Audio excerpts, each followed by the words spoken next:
Hello and welcome to the CMIP Panel Debate Theatre here at NAB Show 2022.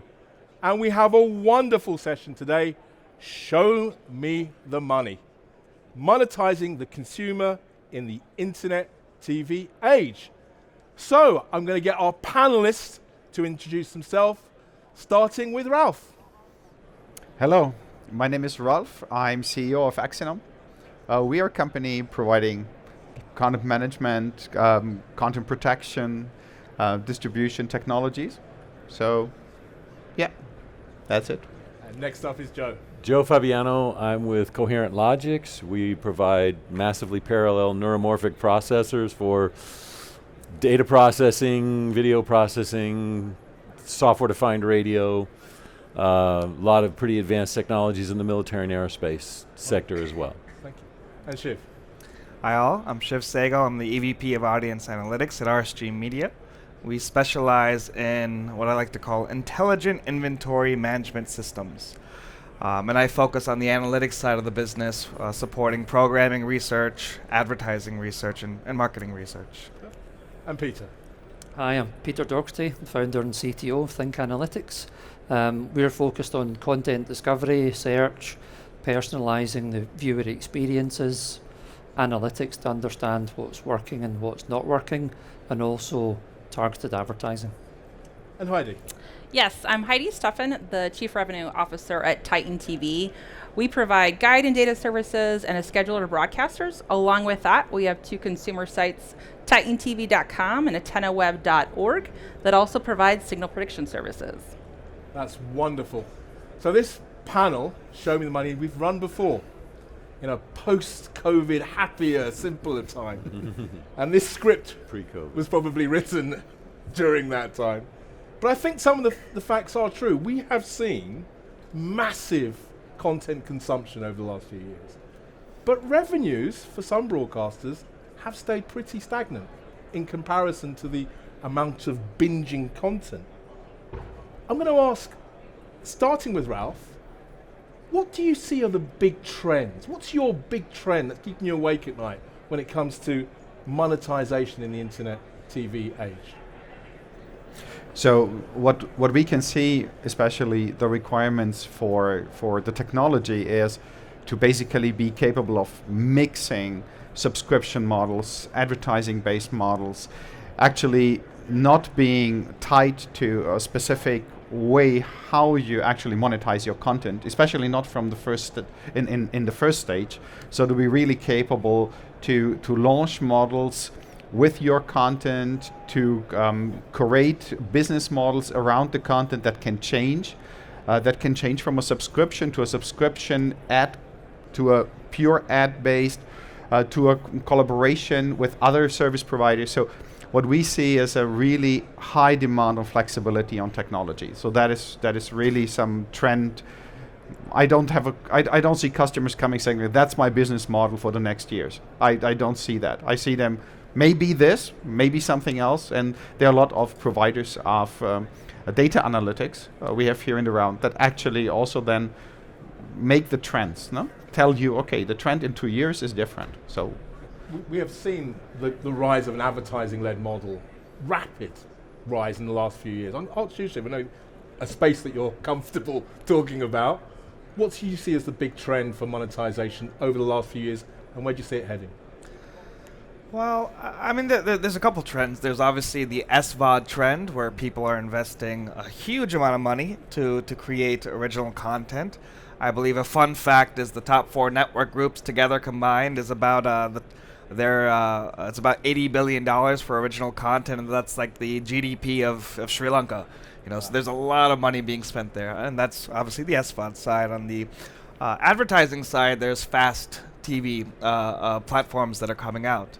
And it's interesting in terms of the number of, right now there's about 10, 15 different providers, and they have a bunch of channels. And for advertisers to actually reach a different audience, the linear audience is different than the audience on these fast platforms. So there's obviously an opportunity to actually leverage your own data, to leverage your ad inventories better, to use it across linear and on these fast platforms. That seems to be a trend right now. I think from a content perspective, I think people are still figuring out what is working. Right? Is SVOD actually profitable? First of all, right? Unless you're Disney, do you actually have the money to supplement what it's caught? I think a WandaVision episode was like $25 million an episode. Do you have that? Do you have those opportunities to invest in content like that? When it comes to addressable advertising, we all want to reach the right viewer at the right time with the right ad. And how do we do that in an efficient way where there's transparency? With I think all goes back to measurement. Do we have the understanding of actually what's happening behind the scenes? And I think the industry is kind of figuring it out, and we're going to kind of see over the next couple of years, what's real and what's not real. So I think things are playing out. I'm going to ask Joe. I know, Joe, you're a bit of a wizard. Your field of expertise is quite innovative in the worlds of like AI and analytics. Are there any technology trends that you see really impacting monetization? So I actually, to me, the largest trends that are affecting monetization at the moment are really societal, demographic. And the largest and the third largest demography groups are generations. The millennial generation and the Gen Z generation have dropped out of the viewership, the viewership cohort for broadcast and MVPD services, over-the-air content, linear content. And so since those generations have largely dropped out, the big trends that drove them out are interesting. We had kind of a perfect storm of YouTube getting to a point of, kind of an inflection point as far as their growth of audience at the same time that the millennial generation came of age to acquire homes and become part of the homeowner. I've got, my satellite TV or my cable TV subscription. I've got the big screen in the living room. They didn't get to do that. The economy crashed, the housing market crashed, and they were left, living with their parents and, 3 or 4 of them sharing an apartment. That my children are that age. The millennial and the Gen Z, that's my children. That's their age, and that's where they were left, was kind of not in, participating in the traditional media economy. And so I think one of the most important trends that's occurred for broadcast television, over-the-air, linear television, is the loss of those two generations at the same time that this universal search engine for content became available. They all began to become content producers themselves. And so the most important thing that the traditional TV industry can do above anything else is get those generations back. And I think that's something that needs to be focused on. I'm so glad you talked about a societal thing, because I agree with you. And it's interesting when I speak to my 17-year-old son, his relationship with television and my relationship at his age is completely alien. Yeah. Peter, where do you see a big trend emerging? Yeah, I think like the rest of the panelists have been saying, there's a huge amount of money being spent on content, on the platforms, on trying to engage these younger audiences that are not, currently engaged as their previous generations would have. And it is really about having the capability of personalising the experiences so that you can bring them in. And whether that's in the content space, whether it's in targeted advertising, on fast platforms, really being able to capture somebody's attention. I think that's one of the key things, is that, in previous days, people would be prepared to sit in front of the TV and zap and surf and spend 5-10 minutes trying to find something to watch. And, those days are gone. You have to engage somebody very, very quickly and present the right content to them, or the right advert, and actually keep them engaged, because there are so many other things they can do they can get bored very easily and go off and do something else. And I think that's a really important thing for any, whether it's SVOD or AVOD or an MVPD, is to make sure that people see value for money or value for the time that they're investing, and get them watching something as quickly as you can. Yes. And never let them go. Exactly. Yes. Show them they haven't exhausted the catalogue so that they keep coming back. Heidi, where do you see a key trend emerging? From a broadcaster, I mean, someone said it earlier yesterday, broadcast was the first fast channel there was out there, right? But the nice thing is this next-gen TV, ATSC 3.0, really opens up the door and the capabilities of what's possible. Next-gen is IP delivery. The nice thing about it is it's not going to only be on a television set, it's also going to be mobile. And Pearl and MAGA did a research, and what they actually found, talking about the younger generation, the core nevers that's never had anything, they are really excited about the capabilities that are there for next gen. And that's just the TV side of next gen. There's other things that next gen's going to bring broadcasters that they're going to be able to monetize even more than regular television. We're at North America's premier industry show. Yes. But I'm a Brit. We've got some fellow Europeans, fellow UK nationals. We're a diverse group. When we talk about these trends, are there any global trends that you guys are looking at and thinking, wow, Geo 5G in India, or South America exploring next-gen television? What are there any particular ones that we should really think about beyond North America that are exciting or interesting? I'll let anyone take that hot potato first. You look like a happy man. If you look too happy, you were late as well. You answer that one. That's my bad.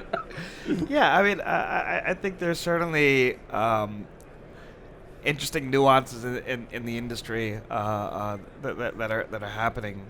And for example, if we take a look at the Indian market, right? There's so many. It's a huge market. Number one, Yeah. there's so many regional areas and aspects to those viewers, and sometimes we don't realize like what is actually working with some audiences, what resonates with some audiences versus another, and just a simple like affinity analysis to say that this is what people like. And to have that constant feedback loop, because right now, you know, my mom's watching Turkish shows. Like, who would have thought? You know, and I think we to kind of discover more. Maybe I'm stealing some of your lines, but to actually discover and find, as now we have a global audience, as you know, people are ever more fragmented. Do we actually know what people like? Are we feeding them the same type of content, and to have that kind of feedback loop, because we don't know. You know, people in Africa. What do they like? What do people in LATAM markets, what do they like? It actually might be things from outside their kind of core competencies. And to make all that stuff available, that's where we're coming from a rights perspective as well. That, hey, you have this huge content catalog, you have this whole inventory, but actually are you leveraging it and using it across all the means and the means that you have the rights for, across all the territories, because you might not know what would work in certain markets. And Ralph, without painting you as token European, Especially not for the UK, right? I know, well, that's a whole nother story. Let's not go down that Brexit rabbit hole. Do you see any trends emerging in Europe that you just don't see in North America, or vice versa?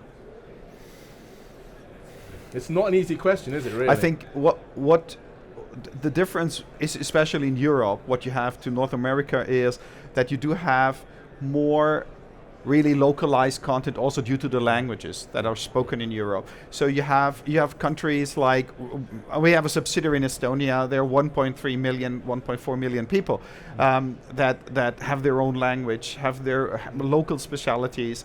I'm from Germany with 18 million. So what you can see is the fragmentation also in content, I think, is by far deeper than the fragmentation is here in North America.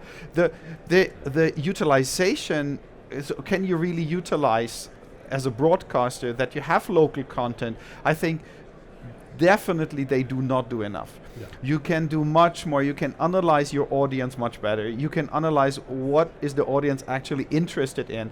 And I'm maybe interested just in 10% of the content of a local broadcaster, but I don't want to search this content like crazy for half a day. I want like just the broadcaster presents it to me, analyzes my behavior, understands what I want, and I'm fine with the 10%, and to pay even money for that, it's also fine. I do not need to have when I don't see the rest of the 90%, I don't care. Yeah. So I think to really care for fast is a very interesting example. I don't like this analogy to say like, okay, you just have some crappy content and just put it into some linear stack and then stream it. So I think fast is also a very interesting approach to analyze me, what I want to have, what I would like to see, analyze what do you have in your repository, and compose me the content in a way that I can really just enjoy it while I'm cooking, let's say, now where I don't want to switch and search. So I believe that this is in Europe maybe could get a bigger trend because of this localization. Yeah. Maybe, I'm not sure, but and faster still hasn't really been adopted that much in Europe. Right. It's still no, on absolutely the not. edge. It didn't. It's not needed There is as no bad. adoption. I would Yeah, say. you are. That's just like, Unless you have to go what and do you find call an American adoption? Like how service. many? It's like it's below percent. There you go. So I have to make an honest change. I actually changed my script slightly for this session. Because I turned up at NAB and I walked around the hall and I saw ATSC 3.0 is a thing and everybody wants to talk about it. So I quickly made some notes and changed things. And that's a huge trend, which as a European, we had HBB TV and we kind of had it, but it wasn't really widely adopted. But I'll teach you to Heidi. It just seems that the industry, and not just North America, is really embracing it. Where are we with Next Gen TV at this moment in time? So in the US, we have about 59 markets that are live with it, which includes about 260 channels. Okay. And then the other great exciting news is that there's over about 140 devices, and that's from televisions to dongles to set-top boxes that can receive it. I mean, that's the key. It's also going live, it went live in Korea. Brazil's looking at it, and some of these other countries. So India's it's one of adopted those, much of it. just because of so many possibilities, especially for broadcasters, but there's opportunity to make additional money outside of what they do every day today. I think the thing I find, the reason I hurriedly changed my script was that HBB TV in Europe is, Ralph will help me now, 10 years old, Yes. maybe? Yeah. It never caught on. No, it's And the excitement about it at trade shows like IBC, NAB 10 years ago just wasn't really there. And it's completely, I'm curious to know why, I can make a guess, but why is there so much interest and excitement about it compared to the European model, which never really caught fire? Well, Next Gen is IP delivery, so it really opens up the door. I mean, even there was a panel here yesterday that said the first dollar is going to be made this year with Next Gen, and it's going to be a sponsorship on the Broadcaster app because they Right. can deliver the commercials there. You can also do dynamic ad insertion. So now we're competing with the OTT platforms. But it goes further than that. They can now take part of their spectrum and do data casting.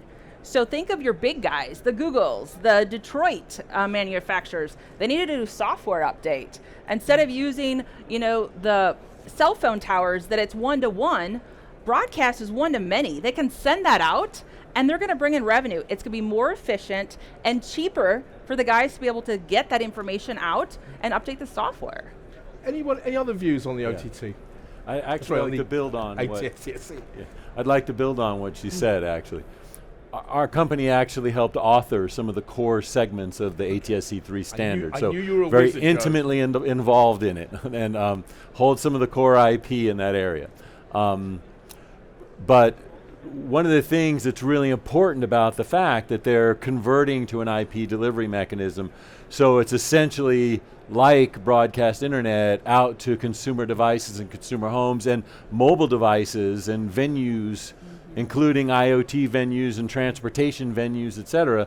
One of the reasons that's really important and can really help them, when I said it's vital that the standard old line TV industry get the new generations brought in. Some of the things that are different about those generations is, they can't afford some of the big subscriptions that other people pay for, okay? They're using their parents' Netflix login, they're using their brother's, Hulu login, et cetera, in order to have access to the services they want. When there's a big game on, my kids get an antenna and stick it up in the apartment window and watch it over the air because that's the only way they can get it. But sometimes it's the only way they go there. But in research, what you learned about this generation is they're willing to watch ads. Yeah. They're not so willing to watch scheduled programming unless it's must-have programming, like sports or some big breaking news event. Yeah. So this industry has got to change some things. We have to. If you involve the people that are creating content for YouTube and the IP delivery of content on your dot channels, where you're losing syndicated content anyway because the studios are now your competitors, if you make some of those changes, involve them in producing content, involve them in putting things on your dot channels, give them a path of growth, even a path of revenue. Most of the content viewed in the nonlinear world is created on a phone, okay? Not in a studio anymore. And you should be aware that 47% of the population in the US, in North America, are on those platforms. Yeah. The discovery engine is YouTube. Second largest discovery engine in the world, okay, is YouTube, not anything else. So how these research services and directory services begin to tie in user-generated content, pull in that generation, distribute their content in place of Gunsmoke that you can't get anymore because it's on somebody's streaming platform. That change will allow this industry to pull those generations back in. If you don't, this industry is done. Joe, you've segued to my next question beautifully. Go ahead. It's like you've read my notes and read my mind. So I didn't. There has been a bit of a pushback against the traditional 30-second ad spot. It's not the be-all and end-all of monetization anymore. Where do we go now? If people don't like 30-second ads, or if people don't want 18 minutes of content in the half an hour of programming when the other 12 minutes are advertising, where do we go now? What does the future of monetization look like? Looking at you again. It's on you. Yeah, because you're late. I'm going to give you the hard I'm just questions laughing. every single time now. I'm just laughing because I hope the answer is not the metaverse or No, something don't like say that. that. Right, so just so you know, It's we not cannot ready don't mention the metaverse, don't mention 3D, okay? Those are the two things we can't I mention hope it's ever. not. I just don't. Personally, I just don't understand the metaverse. I don't like people. Like apparently, Subway is hiring jobs to make sandwiches in the metaverse. I won't go there, but I really believe we're it comes back to the fundamentals, right? Number one, who's your viewer? What do they like? Right? How do you provide a core content portfolio that supports their interests? And sometimes I believe that we kind of overcomplicate, right? As things are changing, it's hard to get a track of where everything is. But if we go back to the simple basics, right? Number one, I truly believe content is king, right? And good content will always be, will always have that premium there. But besides that premium content, what else is good content? Right, and I think that every platform will have its own niche, and to really kind of dig down into the basics to kind of further support that pipeline to make sure that you actually have those basics in place. Who is your core audience? What do they like? How do I get more to serve them of what they like? And sometimes maybe we kind of overcomplicate that. I'm going to ask Peter as well, because you guys, data is your bag. Yep, to say the least. Yep. Why is it in the modern world in which we live in that I turn on the television on my smart Sky Q box that I get nappy adverts and dog food? I don't have a baby or a dog. Why are we still so bad at doing advertising in 2022? Yeah, I mean, I think it comes down to that, the data, the feedback loop, really understanding the content that's available, understanding what that household or that individual is watching, learning, really understanding. So the metadata about that content is really fundamental to it. So you have that content intelligence. You can then build audience intelligence so that you actually understand right down to the individual, so that you're presenting not just the right content, but the right ads based on your behavior, not just having a one size fits all to everybody.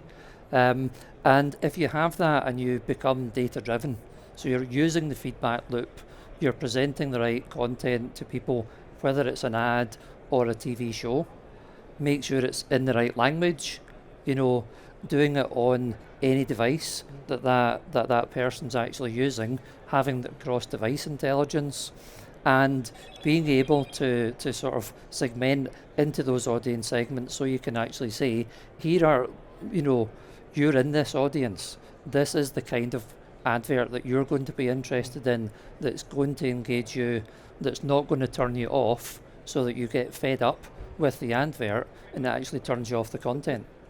I think this is maybe again. I'll open this one out. We'll go to you, Ralph.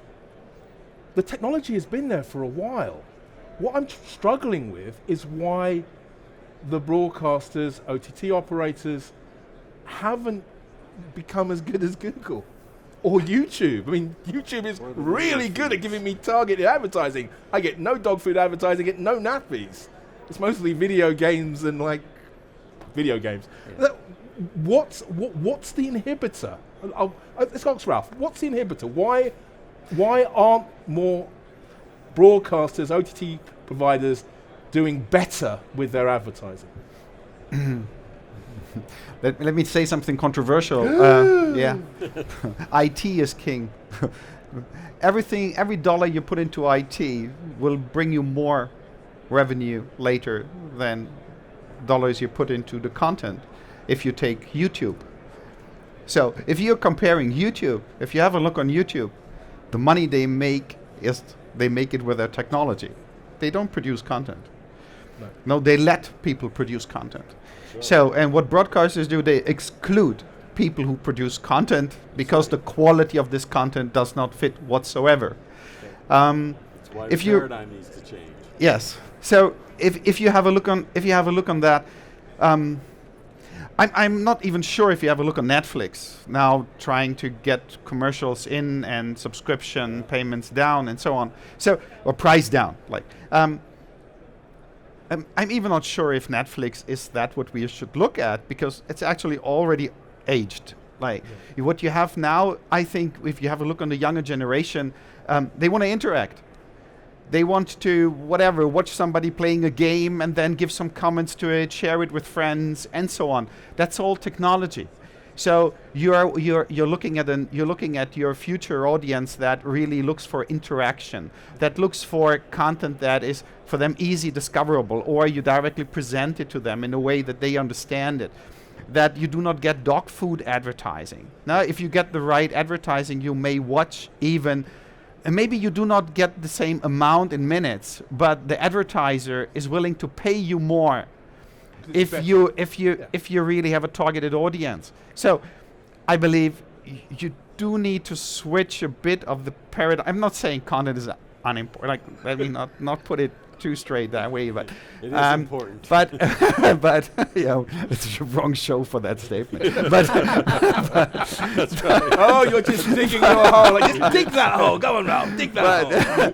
But it's I do believe you need to understand what you can build around your content, and that you need to look at, and looking at the data, looking at the interaction possibilities, looking at the combination possibilities. I think that's important. So I'm gonna ask the question. I'm sorry to make you the spokesperson for all the ATSC, but is it going to be better with next gen television? Is that targeting and monetization potential going to improve? Yeah, actually, Titan TV is part of a group that's led by News Press and Gazette that actually here we're demoing in Futures Park is addressable asset identification standard for next gen distribution. So the idea is now through the broadcast chain, programs or content has got an identifier. With that identifier, it knows what the genre is, what the information is. And because of that, it's going through a broadcaster app that now the broadcaster has first-party data that they know now after a while who this consumer is, what do they like, so they can be sending the same program to 3 different houses, and based on that consumption, they can now have targeted ads to those consumers, so you would no longer get dog commercials, and something that's more relevant to them. And it can all be dynamically inserted, which in turn, the advertisers are going to pay more for that. So it's going to bring more advertising to the broadcasters. First party data is like saying, it's like it's like data is the new gold, and then like first party data is like, when I hear it, I shiver slightly, you know? It's like a good feeling, Shiv. Yeah, I just had a question or a thought, right? Well, I think simply we just haven't done it right yet, right? If we talk about unique identifiers, you have IDER, you have ad ID, whatever, right? We just haven't done it right yet, quite simply put. And I think that if we retool, it gives us the opportunity to right the wrongs, of the past. But if we want to be honest with ourselves, no one has a unique identifier, right? Maybe it's an internal house ID, right? But as an industry, we haven't gotten there. And I just want to, That you make a really interesting point. Is it possible for our fragmented global industry to have a single standard for identifying people and interests and imagine a sort of an XML template that just defines everything elegantly and beautiful? Is it even a realistic goal? I mean, Joe's like, no. I mean, if you're a bank, by the way, you should, right? Like, let's just pretend this is not the media industry. This is the banking industry, right? Yeah. I have a bank account. You better make sure that my money is going into my account, right? Not mess it up, right? Not go to my brother by mistake or something. Yeah. Yes, there should be, 100%. There should be this standard capability of uniquely identifying something or stamping something, whether it's ACR, we just have to find the right technology and the means. Is it too much to ask for? I mean, you guys sort of in inside the industry, are there anybody working on some kind of, is there a global, I know you've got a lot of sort of patents and stuff, is there a global standard in a basement somewhere that's happening that we don't know about? No, I mean, I don't think so. And I think also when we're talking earlier about different geographies, different legislative environments around the world, GDPR in Europe and similar kinds of things emerging in different countries, then it's taken, obviously, there's been a lot of effort in having a content ID, and that's not even personal data. So then layer on personalization on top of that, adds a whole other dimension. The demand, let's say, in finance for your credit score and so on, it's not quite the same thing as personal data that's used to serve adverts or used to serve the right content. But I think the key thing is that you can take first-party data, viewing data, you can basically, through AI and machine learning, make that into audience segments, and we can make TV and OTT platforms, we can enable them to offer the same audiences as they are buying on the internet. We can do that today, but what's been happening is audiences have been bought and sold on TV in certain ways for such a long time. Yeah. We're going through that process, so we can do it today. We've got the evidence that it definitely gives those better results, that the ads generate more revenue, they are more effective, they lead to more purchasing, and it's true, we're just in the middle of that process where the technology is there, you can do dynamic ad insertion, you can buy audiences, and I think now's an absolutely fantastic time for that, because the plumbing, let's say, the capabilities are there, and we're just at the advent of really being able to monetize that. We've got a few minutes left, and this is is an expert panel, and very diverse as well, which is great. So are there any questions that anyone would like to ask? We've got a microphone somewhere, just here, and a glamorous assistant. Are there any questions? I know everybody gets a bit shy about asking questions. There's a question there. Fine gentleman. You kind of mentioned Netflix. Let's dig into that again. What will Netflix do with advertising that will surprise each of you? Right. And we'll do that as the final question. And you've got like 10 seconds each to say, how is Netflix going to surprise you? And we'll start with Ralph. We'll go straight down the road. 10 seconds, because we've literally got 2 minutes. I think they will use the data they have of their audience. They will surprise you with how good they know you if you will get advertising. So you will be surprised how good the targeting will work. Perfect. 10 seconds. That was it, Joe. Okay, first off, Netflix didn't surprise me in the slightest when they finally said they would do advertising. I was stunned it took this long, and I agree with him entirely that you'll be shocked at how much they know about you. I think Netflix is a little desperate. I think they're going to start selling their data at some point. Ooh, selling their data. You are going to get yourself. That'll take a while, That's but bold. probably. They might be able to do that in some territories, obviously, more than others. But yeah, I think they are masters at using the data they have, and there's no doubt that that can move into the ad space as they've done in the content space, and making their catalogue look bigger than it is. Doing that today, and offering those audiences for advertising is a natural next step. Hi, you're the final word. I would agree with it as well. The more you have that first-party data and more you can provide that targeted ads, I think they're going to get really good at it. I mean, they've got it. They've got the technology to do it. Just a matter of how well are they going to do it. Yeah. That's it. We are all out of time. Let's thank our panel with a big old round of applause.